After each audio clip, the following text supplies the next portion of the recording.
अस्सलाम वालेकुम फ्रेंड्स, कैसे हैं आप? आई होप कि आप खैरियत से होंगे और आपके बर्ड्स भी खैरियत से होंगे। फ्रेंड्स, आज हम आपको बजीज़ की ब्रीडिंग टिप्स बताएंगे क्योंकि ब्रीडिंग सीज़न जो है वो स्टार्ट हो गया है। अक्सर लोग जो है वो बजीज़ बहुत शौक़ से रखते हैं और बहुत प्यारा बर्ड है और सस्ता भी है। अगर किसी बिगनर ने बर्ड्स फैंसियर बनना है या उसे एक्सपीरियंस चाहिए तो बजीज़ एक बहुत अच्छी चॉइस है। वो बजीज़ से अपना शौक़ भी पूरा कर सकता है और एक्सपीरियंस भी ले सकता है। बल्कि अगर कोई बंदा जो है वो न्यू बर्ड्स रखना स्टार्ट कर रहा है तो उसके लिए बहुत अच्छी चॉइस है कि वो बजीज़ से स्टार्ट ले। उनका दाना पानी, उनकी बीमारियां, उनकी ब्रीडिंग, उनका ये सारा सिस्टम जो है वो अच्छे से समझ सकता है। क्योंकि अगर उसके बर्ड्स एक्सपायर भी हो जाते हैं तो महंगा बर्ड नहीं है, 500-600 का पेयर है। तो इससे जो है वो उसका नुकसान भी नहीं होगा और इससे जो है वो उसको एक्सपीरियंस भी मिल जाएगा। तो फ्रेंड्स, अब हम आपको बताएंगे कि आप बजीज़ से किस तरह अच्छी ब्रीड ले सकते हैं। जिन लोगों ने बजीज़ के सेटअप लगाए हैं या जिनके बजीज़ जो हैं वो ब्रीड नहीं करते, अगर ब्रीड करते हैं तो उनके पेयर्स जो हैं वो अंडे अनफर्टाइल कर देते हैं, डेड इन शेल का इशू आता है, या जोड़ा ही नहीं लगाते या एक दूसरे को मारते हैं। कॉलोनी में रखने में मसला आ रहा है, कॉलोनी में बीमारियां आ गई हैं। तो ये सारी बातें जो हैं मैं आपको इस वीडियो में बताऊंगा और आपने इन सारे पॉइंट्स को अच्छे से समझ लेना है। इसके लिए आपको वीडियो पूरी देखनी पड़ेगी। तो 4-5 मिनट की वीडियो होगी, आपने इसको अच्छे से समझ लेना है और एंड तक वीडियो को देख लेना है ताकि वीडियो आपको दोबारा देखनी ना पड़े और कोई भी पॉइंट आपसे मिस ना हो और आपको नुकसान ना हो। तो चलिए फ्रेंड्स, वीडियो को स्टार्ट करते हैं। तो फ्रेंड्स, पॉइंट नंबर 1 में हम बात करेंगे इनके एनवायरनमेंट के हवाले से कि इनका एनवायरनमेंट जो है यानी इनका माहौल जो है वो बहुत पुरसकून होना चाहिए। बजीज़ वैसे किसी भी माहौल में आसानी से ढाले जा सकते हैं, लेकिन बर्ड का जो है वो ब्रीडिंग के लिए माहौल का पुरसकून होना बहुत ज़्यादा ज़रूरी है। तो आपने जो है वो इनके इन्वायरमेंट को पुरसकून रखना है। इनका केज ऐसी जगह पे होना चाहिए जहाँ पर हवा का जो क्रॉस है वो ज़्यादा होना चाहिए, यानी कि वेंटिलेशन अच्छी होनी चाहिए। चूँकि मौसम ठंडा है तो रात के वक्त इनके लिए ऐसी जगह मुनासिब होगी जहाँ पर हवा का क्रॉस ज़्यादा ना हो, क्योंकि ये बीमार भी पड़ सकते हैं। इन दिनों बीमारियों का जो ख़तरात है वो बहुत ज़्यादा है क्योंकि मौसम चेंज हो रहा है। चेंज होने में बर्ड को बीमारियाँ जो हैं वो बहुत ज़्यादा अटैक करती हैं। तो फ्रेंड्स, आपने जो है इनको ऐसी जगह पे रखना है जहाँ पर धूप का जो है रद्दोबदल तकरीबन कोई 12 से 18 घंटे का हो, यानी 18 से 12 घंटे तक धूप जो है वो स्टे करती हो। बर्ड को धूप लगवाना बहुत ज़रूरी है। इनको बिल्कुल ही छाँव में रखना मुनासिब नहीं है। आप वक्फे वक्फे से जो है वो यानी कि इनको धूप लगवाया करें। तो इनका माहौल जो है वो बहुत ज़्यादा ज़रूरी है कि इनका माहौल पुरसकून होना चाहिए और वेंटिलेशन भी अच्छी होनी चाहिए। पॉइंट नंबर 2 में हम बात करेंगे इनके केज के हवाले से कि इनका केज जो है वो बड़ा होना चाहिए। यानी कि अगर आपने एक पेयर एक केज में लगाना है, अगर आपने सेपरेट बाय सेपरेट यानी कि पेयर लगाने हैं तो उसके लिए जो है वो छोटा केज भी चल जाता है। यानी कि केज जो है वो कम से कम 1.5 बाय 2 का होना चाहिए। इसमें जो है वो आपकी मटकी या बॉक्स भी आसानी से लग जाएगा क्योंकि बजरी जो है यानी कि बजीज़ जो है वो छोटा बर्ड है, तो ये आसानी से एक जगह से दूसरी जगह उड़ भी सकता है और आसानी से अपने परों को भी खोल सकता है और इसमें रिलैक्स रहेगा। तो केज जो है वो 1 बाय 2 का होना चाहिए। और दूसरी बात ये है कि आपने केज को हिलाना नहीं है। अक्सर लोग क्या करते हैं कि केज को जो है वो ऐसी जगह पे रख देते हैं कि वो केज जो है वो हिलता रहता है, उससे बर्ड जो है वो बहुत ज़्यादा डिस्टर्ब होते हैं। ख़ास तौर पे जब वो ब्रीडिंग पर आते हैं तो या तो वो अपने अंडे बाहर फेंक देते हैं या अंडे छोड़कर ख़ुद बाहर आ जाते हैं या अंडे तोड़ देते हैं या अपने बच्चों को फीड ही नहीं कराते हैं या बच्चों को खुद ही मार देते हैं। तो इन चीज़ों से बचने के लिए जो है वह आपने केज को ऐसी जगह पे रखना है या आप किसी वॉल पे भी लगा सकते हैं जहाँ पर जो है वो केज एक जगह पर स्टिल रहे। पॉइंट नंबर 3 में हम बात करेंगे इनके प्राइवेसी के हवाले से कि इनको जो है वो आपने प्रॉपर जो है वो प्राइवेसी देनी है कि वहाँ पर किसी किस्म के किसी भी गैर जानवर का, जैसे कि बिल्ली, कुत्ता, चूहा वगैरह जो है वो किसी किस्म के ऐसे वैसे जानवर का जो है वो गुज़र बसर नहीं होना चाहिए। ख़ास तौर पर छिपकली जो है वो भी नहीं आनी चाहिए पास में। इससे जो है वो बर्ड्स बहुत ज़्यादा डर जाते हैं, बीमार भी हो सकते हैं, एक्सपायर भी हो सकते हैं। बहुत नाजुक दिल का बर्ड होता है और इसके अलावा जो है वो बर्ड जो है वो बेसुकूनी में रहेंगे और आपको ब्रीड भी नहीं देंगे। तो आपने इन चीज़ों से बचने के लिए जो है वो इनको मुकम्मल प्राइवेसी देनी है, यानी कि वहाँ पर शोर भी नहीं होना चाहिए, बच्चों का शोर भी नहीं होना चाहिए, लोगों का आना जाना जो है वो कम हो। तो इससे जो है वो बर्ड आपको अच्छी ब्रीड देंगे, अगर बर्ड को आपने अच्छी प्राइवेसी दी तो वो बर्ड जो है वो आपको बहुत अच्छी ब्रीड दे सकेंगे। फ्रेंड्स, पॉइंट नंबर 4 में हम बात करेंगे इनकी मानूसियत के बारे में, यानी कि बर्ड को जो है वो मानूस करना बहुत ज़्यादा ज़रूरी है। आप अपने बर्ड के पास जब जाते हैं तो उनका दाना पानी करके आप जल्दी से जल्दी वापस भी आ जाते होंगे, तो ऐसा नहीं करना चाहिए। आप जो है कोई चेयर लगा के या वहाँ पर कोई बैठने की जगह हो तो अपने बर्ड के पास कुछ देर तक बैठ जाया करें। इससे जो है वो बर्ड आपका आदी हो जाएगा और आपसे मानूस हो जाएगा, उससे आपको डर भी नहीं लगेगा, बल्कि जब आप पास हुआ करेंगे तो बर्ड जो है वो खुश हुआ करेगा। और इसी तरह से जो है वो बर्ड को मानूस रखना चाहिए। इससे जो है वो बर्ड्स की उम्र में भी इजाफ़ा हो जाता है, यानी कि वो टेंशन फ्री हो जाता है। उसे पता होता है कि ये मेरा मालिक है, ये मुझे खाना पानी ला के देता है और इसके अलावा दाना पानी जो है वो मेरा चेंज यही करता है, सफाई का ख्याल भी यही रखता है, तो मुझे किसी किस्म का कोई मसला जो है वो दरपेश नहीं होगा। तो ये सारी बातें भी जो हैं वो उसके माइंड में आती हैं। बर्ड को मानूस करना बहुत ज़्यादा ज़रूरी है, इनसे लगाव रखना भी बहुत ज़्यादा ज़रूरी है और इससे जो है वो इनकी ब्रीडिंग पर भी बहुत से असरात आते हैं। जब बर्ड आपसे मानूस हो जाता है तो वो आपको ब्रीड भी बहुत अच्छी देता है, क्योंकि वो फुली आपके पास जो है वो रिलैक्स कर चुका होता है। पॉइंट नंबर 5 में हम बात करेंगे इनकी मटकी या बॉक्स के हवाले से, इनकी नेस्टिंग के हवाले से। फ्रेंड्स, बजीज़ को नेस्टिंग ज़रूरी नहीं होती, क्योंकि अगर आप इनको नेस्टिंग देंगे भी तो ये उसे जो है वो ज़ाया कर देंगे, बाहर निकाल के फेंक देंगे।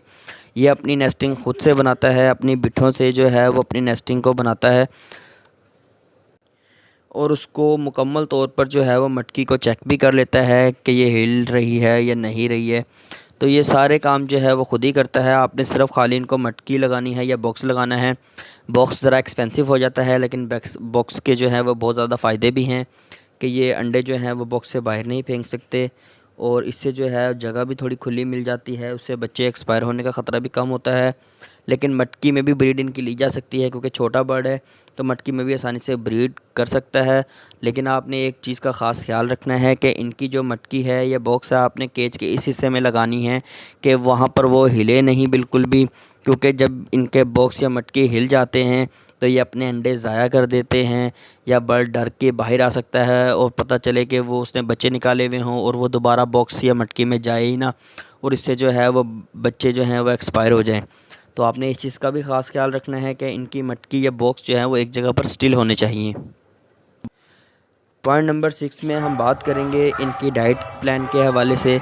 ये इनका सबसे मेन जो है वो पॉइंट है कि आपने जो है इनकी डाइट का ख़ास ख्याल रखना है। बजीज़ जो हैं वो सीड मिक्स बहुत शौक़ से खाते हैं, जिनके अंदर चीना, कंगनी, कनेरी सीड, सूरजमुखी के बीज, जवी, मुंजी और भंग के बीज, खुर्दम, ये बहुत शौक़ से खाते हैं। आपने इनको सीड मिक्स में यही देना है।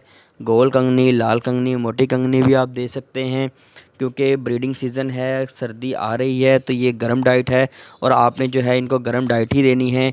आपके पास ख्वाह कोई भी बर्ड हो, यानी कि बजिस के अलावा अगर आपके पास कॉकटेल हैं, लव बर्ड्स हैं, रिंग नेक हैं, यानी कि ईच इज़ एवरीथिंग, कोई भी बर्ड है आपके पास, तो आपने जो है वो उनको सीज़न के हिसाब से इनको डाइट दिया करें।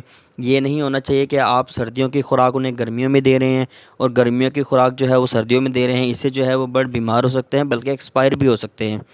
तो आपने इस चीज़ का बहुत ज़्यादा ख्याल रखना है। और दूसरी बात यह है कि आपने इनके सॉफ्ट फूड का सबसे ज़्यादा ख्याल रखना है, क्योंकि जब आपको बर्ड्स ब्रीड देता है तो उसके अंदर 90% किरदार जो है वो सॉफ्ट फूड का होता है। आप इनको जितनी अच्छी मिकदार में और जितनी अच्छी क्वालिटी का सॉफ्ट फूड देंगे, ये आपको उतनी ही अच्छी ब्रीड देंगे। सॉफ्ट फूड में जो है आप इनको एग फूड दे सकते हैं। अगर आपको एग फूड बनाना नहीं आता तो आपको जो है डिस्क्रिप्शन बॉक्स में लिंक मिल जाएगा, जहाँ से आप देख के जो है वो एग फूड बना सकते हैं। और इसके अलावा जो है आपने इनको दाल दाना देना है, जिनके अंदर साबुत मूंग है, काले चने हैं, लोबिया है, या आप इनको ग्राइंड करके भी दे सकते हैं, वैसे भी दे सकते हैं। आप इनको कच्ची मकई भी दे सकते हैं, ये बहुत शौक़ से खाते हैं। गंदम उबाल कर दे सकते हैं, आप इनको चावल उबाल कर भी दे सकते हैं। सब्ज़ियों में आप इनको पालक दे सकते हैं, मेथी दे सकते हैं, लहसुन दे सकते हैं, खीरा भी दे सकते हैं, कद्दू दे सकते हैं। तो फ्रेंड्स, ये सारी चीज़ें जो हैं वो बर्ड बहुत शौक़ से खाते हैं, बजीज़ को बहुत पसंद है और ये इन्हीं के अंदर से इन्हें जो है वो हर तरह का calcium, vitamins, protein, zinc, iron, हर चीज़ की कमी जो है वो इनकी इन्हीं चीज़ों से पूरी हो जाएगी और आपको कोई मल्टीविटामिन्स देने की भी ज़रूरत नहीं पड़ेगी। बल्कि इससे जो है वो चिक्स की ग्रोथ भी बहुत अच्छी होगी और बर्ड जो है वो ख़ुद भी बहुत ज़्यादा तंदुरुस्त रहेगा, क्योंकि ये सारी चीज़ें नेचुरल हैं, इसके अंदर नेचुरल तौर पर प्रोटीन्स पाए जाते हैं। तो इससे जो है वो बर्ड बहुत ज़्यादा हेल्दी रहेगा। तो आपने जो है इनके डाइट पे बिल्कुल भी कंप्रोमाइज़ नहीं करना। इनको जो है वो आपने डाइट टाइम पर देनी है और अच्छी डाइट देनी है, क्योंकि अच्छी ब्रीडिंग के लिए अच्छी डाइट का होना बहुत ज़रूरी है। पॉइंट नंबर 7 में हम बताएंगे इनकी एज के हवाले से और जेंडर के हवाले से। फ्रेंड्स, जब तक बर्ड की एज पूरी नहीं होगी, चाहे वो कोई भी नस्ल का किसी भी म्यूटेशन का बर्ड है, वो आपको ब्रीड नहीं देगा। चाहे कोई पेट है, कोई एनिमल है, कोई परिंदा है, कोई भी चीज़ है, वो अपने टाइम पीरियड से पहले ब्रीड नहीं कर सकती। इसी तरह जो बजीज़ का ब्रीडिंग का दौरानिया है, इसमें जो है वो 6 माह का जो बज्जी होता है ये अडल्ट हो जाता है। मिनिमम इसकी एज अगर 6 माह है तो 6 से 7 माह, वैसे 8 माह की एज में ये अच्छा ब्रीडर बन जाता है, लेकिन 6 माह की एज में भी ये ब्रीड के काबिल हो जाता है। 6 महीने की एज में भी आप इससे ब्रीड ले सकते हैं। और इसके अलावा आपको जो है इनका मेल फ़ीमेल जो है वो भी कंफर्म पता होना चाहिए। अगर आपको इसके बारे में, इनकी मेल फ़ीमेल के बारे में नहीं पता, आप मुझे हमें कमेंट करके बता सकते हैं। इंशाल्लाह उस पर भी जो है वो वीडियो बना दी जाएगी। तो फ्रेंड्स, इनके जेंडर का कंफर्म होना बहुत ज़्यादा ज़रूरी है। जब तक इनका जेंडर जो है वो एक दूसरे से ऑपोजिट नहीं होगा, इनका पेयर नहीं बनेगा, क्योंकि मेल फ़ीमेल के साथ जोड़ा लगाती है, ना कि फ़ीमेल फ़ीमेल के साथ या मेल मेल के साथ। तो इनका जब तक जोड़ा मुकम्मल नहीं होगा तो आपको ये ब्रीड नहीं देंगे। इसलिए जो है इनका आपको जेंडर भी कंफर्म पता होना चाहिए। पॉइंट नंबर 8 में हम आपको बताएंगे कि इनका जोड़ा लगा हुआ होना कितना ज़रूरी है इनकी अच्छी ब्रीडिंग के लिए। तो फ्रेंड्स, पेयर होना बहुत ज़्यादा ज़रूरी है, क्योंकि इसका जो है वो डायरेक्ट ब्रीडिंग से ताल्लुक़ है। क्योंकि जब तक पेयर जो है वो बाउंडेड नहीं होगा, बर्ड एक दूसरे को पसंद करते होंगे और एक दूसरे के साथ मैटिंग नहीं करेंगे, तो इससे जो है वो ब्रीड भी नहीं होगी। तो फ्रेंड्स, आपको कैसे पता चलेगा कि पेयर लगा हुआ है या नहीं है? आपको मैं एक अच्छी सी टिप बताता हूँ कि आपने जो है वो केज को एक साइड पे रख देना है और घंटे 2 घंटे बाद जो है उसकी लाइट जो है वो आपने ऑफ़ कर देनी है और टॉर्च की मदद से उनको चेक करना है कि दोनों बर्ड अगर एक दूसरे के करीब बैठे होंगे तो इसका मतलब है कि पेयर बाउंडेड है और पेयर लगा हुआ है। तो फ्रेंड्स, अगर वो एक दूसरे से अलहदा बैठे हैं, एक केज के एक तरफ बैठा है, दूसरा केज के दूसरी तरफ बैठा होगा, तो उसका मतलब है कि वो जोड़ा लगा हुआ नहीं है। आपको जो है वो इसको लगाना पड़ेगा, यानी कि पेयर जो है उसको थोड़ा टाइम देना पड़ेगा, या उसके लिए जो है हमारे चैनल पे वीडियो मौजूद है कि जोड़ा कैसे लगाना चाहिए। तो इसका लिंक भी आपको डिस्क्रिप्शन बॉक्स में मिल जाएगा। इससे जो है वो आपका अगर कोई जोड़ा नहीं लग रहा है तो इस मदद से आपका जो है वो पेयर बन जाएगा और आपको एक अच्छी ब्रीड मिल जाएगी। तो फ्रेंड्स, अच्छी ब्रीड के लिए जोड़े का बाउंडेड होना। टिप नंबर 9 में हम आपको बताएंगे कि आप जब भी अपनी एवियरी में जाएं या आपने जहाँ पर भी अपने बर्ड्स रखे हों, आपने वहाँ जाके जो है किसी स्टिक की मदद से या अपने हाथ की मदद से अपने सारे बर्ड्स को जो है वो डिस्टर्ब करना है। आप डेली जाया करें, डेली अपने बर्ड्स को जो है वो स्टिक की मदद से या हाथ की मदद से, जैसे भी आपको बेहतर लगता है उससे जो है वो बर्ड को आप डिस्टर्ब करके देखा करें। अगर आपके बर्ड जो हैं वो तेज़ी से मूविंग करते हों या वो बहुत ज़्यादा एक्टिव हो जाएं उस टाइम, तो इससे जो है वो पता चल जाएगा कि आपके बर्ड्स हेल्दी भी हैं, एक्टिव भी हैं और वो बीमार नहीं हैं।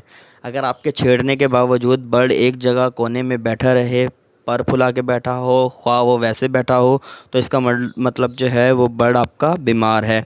तो आप जो है वो अपने बर्ड को डेली बेस पे डिस्टर्ब करके चेक किया करें कि वो बीमार है या नहीं। ठीक है फ्रेंड्स, इससे जो है वो आपको कंफर्म पता चल जाएगा कि आपका बर्ड जो है वो किसी बीमारी में मुब्तला तो नहीं है। ठीक है फ्रेंड्स, तो आपने इस चीज़ पर भी बहुत ज़्यादा ध्यान रखना है।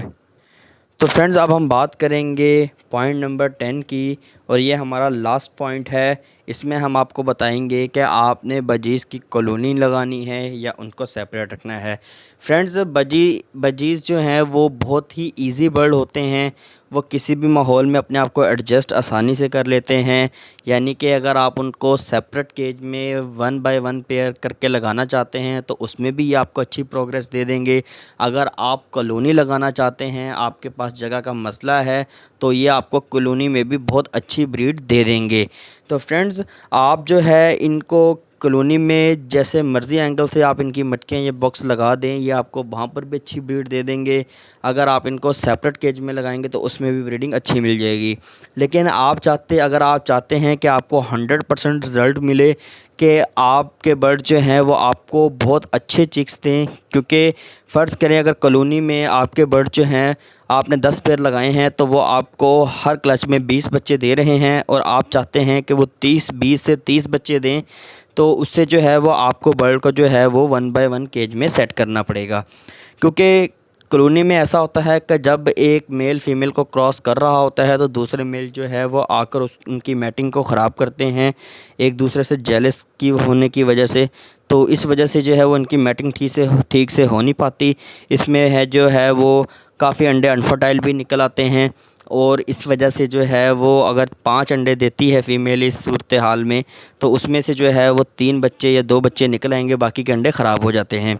और इसी तरह जब आप उनको सेपरेट केज में लगाएंगे एक पेयर को, तो वो आसानी से अपना दाना पानी भी आसानी से खा सकता है और अपनी मैटिंग को भी आसानी से कंप्लीट कर सकता है। इसका रिज़ल्ट ये होगा कि अगर फ़ीमेल 5 एग्स देती है तो वो पॉसिबल है कि 5 के 5 ही हैच कर देगी और उनमें से वो बच्चे भी निकाल लेगी। तो फ्रेंड्स, आपने जो है इन सारे पॉइंट्स को आसानी से बल्कि बड़े गौर से जो है वो इनको ध्यान से अपने माइंड में रखना है। अगर आपने बजीज़ रखे हैं तो ये पॉइंट्स आपके बहुत ज़्यादा काम आएंगे, बल्कि आप इनसे अच्छी ब्रीड भी ले सकेंगे। तो आई होप कि आपको वीडियो पसंद आई होगी, तो हमारी वीडियो को लाइक ज़रूर किया करें, अपने फ्रेंड्स के साथ भी शेयर किया करें, और ये अगर आपके पास इससे बेहतर सजेशंस भी हों तो हमें कमेंट बॉक्स में कमेंट करके ज़रूर बताया करें। अगर आपके बर्ड्स के साथ कोई मसला है, आपके बर्ड्स ब्रीड नहीं करते हैं, तो तब भी आप हमें कमेंट